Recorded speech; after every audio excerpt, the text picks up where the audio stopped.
syukur alhamdulillah saudara-saudara yang budiman bisa menonton kembali tayangan video Kang Guru Kreasi. Pada kesempatan kali ini insya Allah Kang Guru akan menjelaskan tentang ekosistem kolam yang penting kita ketahui. Saudara-saudaraku, ekosistem kolam itu adalah lingkungan yang terdiri dari berbagai organisme yang hidup atau komponen-komponen baik biotik dan komponen non hidup atau komponen abiotik. Nah, dua komponen tersebut tentunya saling berinteraksi dalam sebuah ekosistem kolam. Nah, komponen biotik ekosistem kolam yang berupa itu ikan. Komponen biotik ekosistem kolam itu berupa ikan, katak, cacing tumbuh-tumbuhan air, fitoplankton, bakteri, dan jamur. Sedangkan komponen abiotik kolam berupa air, tanah, batu, cahaya matahari, kemudian suhu pH, kelimpahan nutrien dalam ekosistem kolam. Organisme hidup saling berinteraksi untuk menciptakan keseimbangan. Ya, contohnya ya, ini di sini banyak ikan, ya tentunya memberikan nutrisi yang dibutuhkan organisme lain. Rantai makanan dalam ekosistem kolam juga mirip dengan rantai makanan ekosistem daratan. Rantai makanan ini dimulai dari produsen, lalu konsumen tingkat 1, 2, dan 3, dan seterusnya hingga pengurai. Nah, saudara-saudara sekalian, Anda tentu masih ingat bahwa rantai makanan merupakan fenomena di mana makhluk hidup yang satu akan berusaha untuk memangsa makhluk hidup lainnya untuk bertahan hidup. Jadi dimanapun letaknya, termasuk di kolam ini, di darat ataupun di perairan atau seperti di kolam ini, fenomena ini masih tetap berlaku. Hanya saja yang membedakan adalah spesies dan komoditasnya yang berbeda. Nah, konsep kolam bisa diwujudkan dalam bentuk ekosistem yang seimbang dan teratur. Air supaya sehat perlu udara. Di dalam air terdapat fitoplankton. Fitoplankton ini ketika siang mengeluarkan O2 atau oksigen, namun ketika malam hari mengeluarkan CO2. Ketika malam tidak dapat oksigen.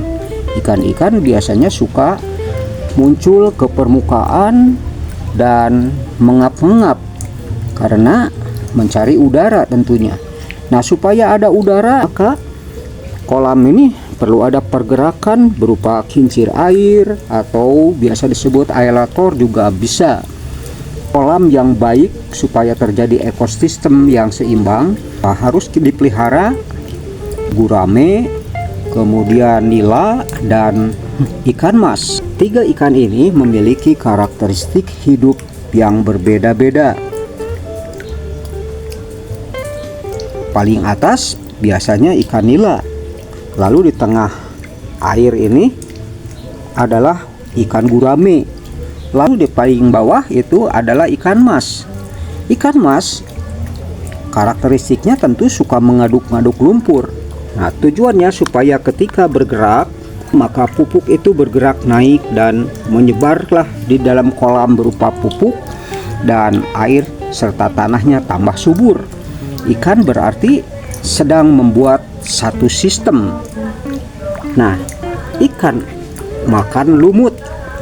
Kita perhatikan ikan biasanya makan lumut di siang hari. Kotorannya pasti jatuh di permukaan tanah yang ada di dalam kolam ini atau di atas lumpur. Terus biasanya akan diproses dengan bakteri lokal, lalu muncullah pupuk. Jika di dalam kolam ini ikannya berbeda-beda, maka pupuk diolah oleh ikan dan tumbuhlah tanaman air. fitoplankton yang subur, maka tentu akan menjadi makanan ikan. Nah, ini namanya ekosistem kolam. Makanya kita bisa menyaksikan jika pelihara ikan dengan tanpa dikasih makanan sekalipun, maka ikan masih bisa hidup. Cuman kepadatannya teratur dan tetap seimbang supaya ekosistem kolam tetap terjaga dan teratur. Maka itulah ekosistem. Misalkan kalau ikan tanpa dikasih makan, kepadatannya harus cukup rendah, 1 meter cuman 5-10 ekor umpamanya. Tapi kalau dikasih makanan tentunya bisa ditingkatkan lagi kepadatannya. Nah, lalu dibantulah air supaya bisa mengalir dan bergerak, maka perlu aerator, perlu ada saluran air atau jelas sirkulasi masuk dan keluarnya air. Nah, setelah air bisa diolah dengan jelas masuk dan keluarnya air atau sirkulasi air, maka kepadatan ikan bisa ditambah. Misalkan 1 meter yang tadinya 5-10 ekor bisa ditanami sampai 1 meter 50 ekor ikan, karena airnya bergerak, udara banyak tersimpan di dalamnya. Itulah saudara-saudara yang dimaksud dengan ekosistem. Ada tanaman disebut dengan tanaman azolla, baru ditanam masih kecil-kecil, dan ini azolla ini nanti akan tumbuh besar dan ini bisa dijadikan sebagai sumber pakan ikan. Maka membuat sebuah ekosistem di balong ini adalah menggerakkan segala upaya, segala sumber dana dan daya yang ada untuk sama-sama keseimbangan dan keteraturan lingkungan. Ada pohon singkong yang bisa dijadikan sebagai pakan ikan, ada eceng gondok yang juga bisa dijadikan sebagai pakan ikan, dan kita coba di atas itu ada tempat pupuk kompos, karena pupuk kompos itu dihasilkan dari ini sumber-sumber yang ada di lingkungan ini adalah di kandang. Nah, ini ada